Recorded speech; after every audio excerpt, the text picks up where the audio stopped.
আসসালামু আলাইকুম। স্বাগতম জানাচ্ছি তোমাদেরকে আমার ইউটিউব চ্যানেলে। সাথে আছে আমি তাকিবুল হোসেন জয়, সহকারী শিক্ষক, ত্রিমোহনী আদর্শ উচ্চ বিদ্যালয়। আজকে আমরা আলোচনা করব তোমরা 2025 সালে যে সকল শিক্ষার্থী ব্যবসায় শিক্ষা শাখায় ভর্তি হবে সেই সকল শিক্ষার্থীদের নিয়ে। তো এখানে আমরা লিখেছি হিসাব বিজ্ঞান। প্রথমে আমাদের হিসাব বিজ্ঞানটা কি সেটা আমাদেরকে পূর্ণাঙ্গভাবে জানতে হবে। তো আমরা যদি খেয়াল করি হিসাব বিজ্ঞান বানানটি একত্রে বানান, কোনো গ্যাপ নেই। অর্থাৎ আমরা যদি এটাকে বিশ্লেষণ করি, হিসাব মানে হচ্ছে কোনো একটি গণনা পদ্ধতি, অর্থাৎ গণনা করা। আর বিজ্ঞান মানে হচ্ছে বিশেষ জ্ঞান।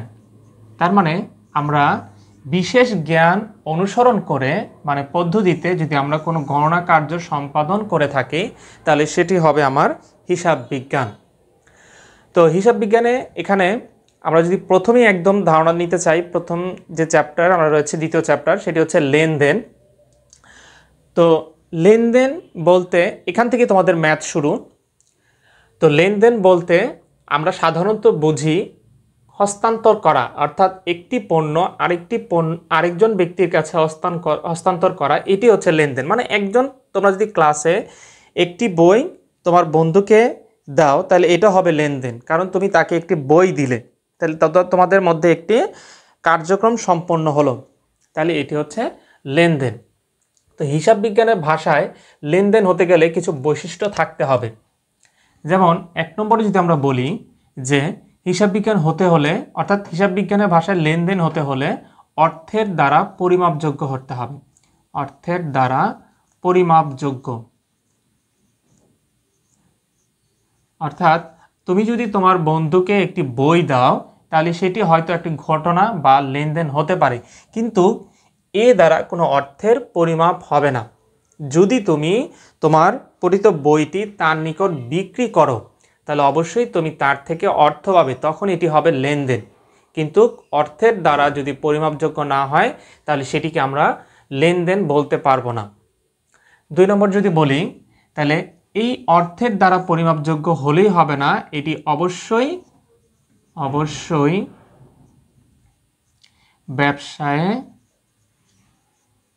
ব্যবসায়ের আর্থিক অবস্থা পরিবর্তন করতে হবে। আর্থিক অবস্থা পরিবর্তন করতে হবে। যদি মোটামুটি আমার এই দুইটি শর্ত কোনো ঘটনা বা কোনো লেনদেনে ঘটে থাকে তাহলে সেটিকে আমরা হিসাব বিজ্ঞান বলতে পারবো। তো হিসাব বিজ্ঞান তাহলে যেহেতু যদি আমরা খেয়াল করি পুরোটা আবার, যে অর্থের দ্বারা পরিমাপযোগ্য এবং ব্যবসায় আর্থিক অবস্থা পরিবর্তন করে এই সকল ঘটনাকে বলা হয় মূলত লেনদেন। তো এই দুইটি উদাহরণ মানে বৈশিষ্ট্যের আলোকে যদি আমরা বলি যে ব্যবসায়ে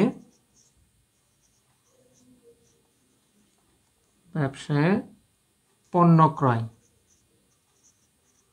10,000 টাকা, এটি লেনদেন কিনা। তাহলে ব্যবসায় পণ্য কিনেছি, কিছু পণ্য, যে পণ্যগুলো দিয়ে আমি আমার ব্যবসায় কার্যক্রম পরিচালনা করব, সেই সকল পণ্য কিনেছি এবং এখানে দেখো একটি অর্থের পরিমাপ লেখা আছে 10,000 টাকা। তার মানে এখানে অর্থ রয়েছে, যে অর্থ দ্বারা পরিমাপযোগ্য।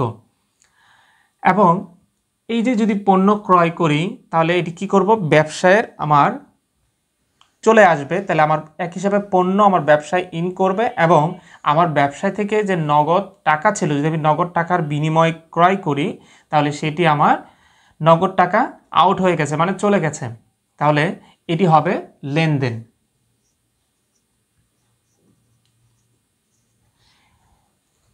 এরপর পণ্য বিক্রয়,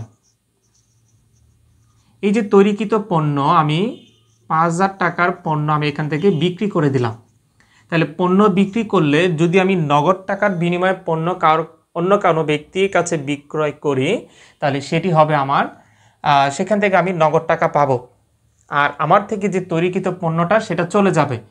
অর্থাৎ ব্যবসায় আমার আর্থিক অবস্থা পরিবর্তন হবে, আমার ব্যবসায় নতুন টাকা আসবে, তাহলে এটি হবে লেনদেন।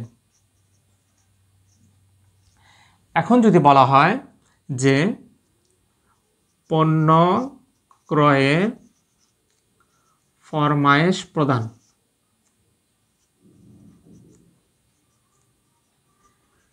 দেখো এই ফরমায়েশ শব্দের অর্থটি আমাকে জানতে হবে। তো ফরমায়েশ সম্পর্কে জানার প্রদান 5,000 টাকা যদি জানতে হয় তাহলে আমরা খেয়াল করব যে প্রায় সময়ই বিভিন্ন কোম্পানির লোক কিছু আমাদের এলাকায় যে দোকানগুলো রয়েছে সেই দোকানগুলোতে আসে এবং প্রয়োজনীয় যে সকল পণ্যগুলো তাদের প্রয়োজন, অর্থাৎ ক্রেতাদের ভোক্তাদের মানে ইচ্ছা অনুযায়ী যে সকল পণ্য তার দোকানে রাখা প্রয়োজন সেই সকল পণ্যগুলো তিনি ভালো কিছু যে কোম্পানি রয়েছে সেই কোম্পানি থেকে ক্রয়ের উদ্দেশ্যে যে লোকগুলো আসে তাদেরকে তিনি বলে দেন।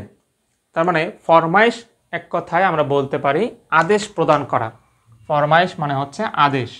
তার মানে আমার কিছু পণ্য লাগবে, অর্থাৎ যে দোকানদার সে বলল যে আমার পরবর্তীতে 10 প্যাকেট কলম, এরপরে হচ্ছে কিছু খাতা, এরপরে ক্যালকুলেটর, এরকম আরও কিছু পণ্য ধরে নিলাম আমরা একটি স্টেশনারি দোকানের কথা লিখলাম আমরা। তো এখানে এই যে পণ্যগুলো তার প্রয়োজন সেই পণ্যগুলো তিনি কোম্পানির ব্যক্তির কাছে সে বলল এবং কোম্পানি ব্যক্তি সেই পণ্যগুলোর নাম লিস্ট করে নিয়ে গেল। তাহলে যদি লিস্ট করে নিয়ে যায় তিনি কিন্তু কোনো পণ্য সঙ্গে সঙ্গে দিয়ে যায়নি, অর্থাৎ তিনি আদেশগুলো নিয়ে গেলেন এবং পরবর্তী সময় তিনি এই পণ্যগুলো তার এই দোকানে এসে ডেলিভারি দিয়ে যাবে। তাহলে এখানে তিনি শুধু আদেশই প্রদান করলেন, এই পণ্যগুলো বাবদ কিন্তু কোনো টাকা প্রদান করলেন না, কিন্তু তিনি যা ফরমায়েশ করেছেন তার অর্থের পরিমাণ হচ্ছে 5,000 টাকা। তাহলে আমরা প্রথমেই যদি বলি অর্থের দ্বারা পরিমাপযোগ্য, তাহলে এটি কিন্তু সেই হিসেবে লেনদেন। কিন্তু এখানে অবশ্যই বলেছিলাম যে আর্থিক অবস্থা পরিবর্তন করতে হবে। তো আমরা এখানে আদেশ প্রদান করেছি 5,000 টাকার পণ্য আমি কিনবো তোমার কাছ থেকে, কিন্তু এর বিনিময়ে আমরা কিন্তু কোনো তাকে অর্থ প্রদান করিনি। তাহলে যেহেতু অর্থ প্রদান করিনি এবং এটি আর্থিক অবস্থায় কোনো পরিবর্তন আসবে না, তাহলে আমরা বলতে পারি এটি লেনদেন নয়। এরপরে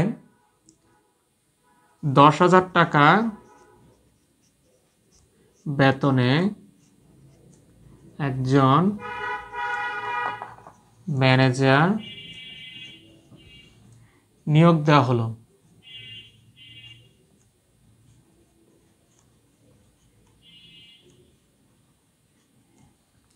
দেখো কোনো প্রতিষ্ঠানে যদি ম্যানেজার হোক বা যে কোনো কর্মচারী নিয়োগ দেওয়া হোক, নিয়োগ দিলেই কিন্তু সঙ্গে সঙ্গে তাকে বেতন প্রদান করা হয় না।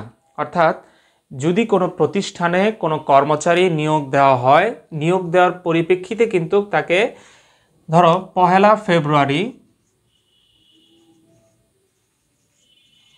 একজন কর্মচারী, অথবা 1 ফেব্রুয়ারি তুমি তোমার বাসায় একজন টিউটর রাখলে মানে শিক্ষক রাখলে, তাহলে সে যেহেতু 1 তারিখ থেকে পড়ানো শুরু করলো, তার মানে এই নয় যে তুমি তাকে 1 তারিখে তার প্রাপ্ত বেতনগুলো দিয়ে দিবে। তাকে সে পূর্ণ ফেব্রুয়ারি মাস পড়াবে, হয়তোবা 1 মার্চে গিয়ে তুমি তাকে বেতন প্রদান করলে। তার মানে কি সে তোমাকে পড়াইতে আসছে 1 তারিখ ফেব্রুয়ারি, তুমি তাকে বেতন প্রদান করলে 1 মার্চ।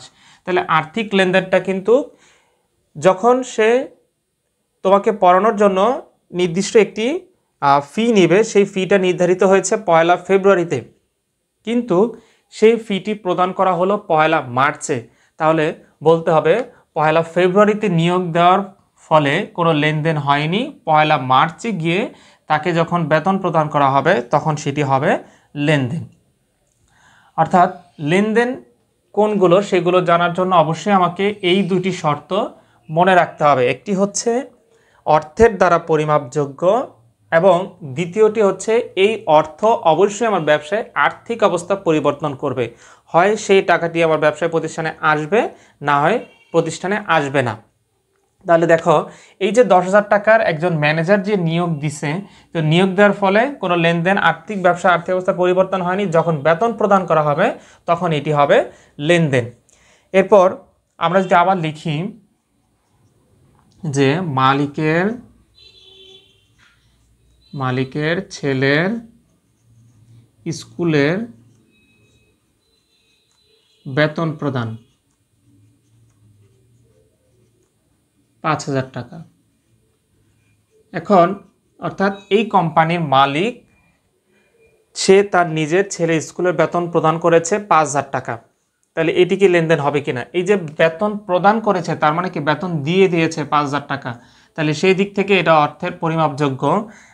এখন কথা হচ্ছে আমাকে দেখতে হবে ব্যবসায়ের আর্থিক অবস্থা পরিবর্তন করেছে কিনা। যেহেতু মালিকের ছেলের বেতন প্রদান করেছে এবং কোথা থেকে বেতন প্রদান করেছে সেটি বলা নেই, তাহলে অবশ্যই ধরে নিতে হবে এটি মালিকের নিজস্ব তহবিল। তার মানে মালিক তার নিজের টাকা থেকে ছেলের স্কুলের বেতন প্রদান করেছে। তাহলে এই দৃষ্টিকোণ থেকে অবশ্যই এটি লেনদেন নয়, এটি লেনদেন নয়। যদি এখান থেকে এটি না বলে যদি বলতো মালিকের ব্যবসায় থেকে মালিকের ছেলের স্কুলের বেতন প্রদান 5,000 টাকা, কোত্থেকে প্রদান করছে? ব্যবসায় থেকে নিয়ে মালিক তার ছেলের জন্য স্কুলের বেতন 5,000 টাকা প্রদান করেছে, তখন এটি লেনদেন হবে। কারণ ব্যবসায় থেকে নেওয়ার ফলে ব্যবসায়ের এটা আর্থিক অবস্থা পরিবর্তন করেছে, তাহলে সেই দৃষ্টিকোণ থেকে ব্যবসা থেকে টাকা চলে গেছে। যেহেতু ব্যবসায় থেকে টাকা চলে গেছে তার মানে ব্যবসায় আর্থিক অবস্থা পরিবর্তন হয়েছে, তাই তখন এটি লেনদেন হবে। যদি ব্যবসায় কথা উল্লেখ না থাকে তাহলে এটি লেনদেন হবে না। তো আমাদের মূল টপিকস হচ্ছে এই লেনদেন চ্যাপ্টারে যে অর্থের দ্বারা পরিমাপযোগ্য এবং অবশ্যই সেটি ব্যবসায়ের আর্থিক অবস্থা পরিবর্তন করতে হবে। যদি এই দুটি শর্ত কোনো ঘটনাতে ঘটে থাকে তাহলে অবশ্যই সেটিকে আমরা লেনদেন বলতে পারবো, আর যদি এর ব্যতিক্রম হয় তাহলে আমরা এটিকে লেনদেন আর বলতে পারবো না, তখন এটি স্বাভাবিক ঘটনা হবে, কোনো লেনদেন হবে না। তো এই হচ্ছে তোমাদের হিসাব বিজ্ঞান বইয়ের লেনদেন চ্যাপ্টারের লেনদেন সম্পর্কে বিস্তারিত আলোচনা। তো আশা করি এই ভিডিওটি তোমাদের হিসাব বিজ্ঞান বইয়ের লেনদেন চ্যাপ্টারটি বুঝতে সহায়তা করেছে এবং আমরা অবশ্যই বলতে পারবো যে কোনগুলো লেনদেন এবং কোনগুলো লেনদেন নয়। তো যদি এই ভিডিওটি তোমাদের বুঝতে সহায়তা করে থাকে তাহলে অবশ্যই বলবো যারা আমার চ্যানেলে নতুন তারা অবশ্যই আমার চ্যানেলটিকে সাবস্ক্রাইব করে পাশে থাকা বেল আইকনটি অন করে পরবর্তী ভিডিওর জন্য আমার সঙ্গেই থাকবে। ধন্যবাদ।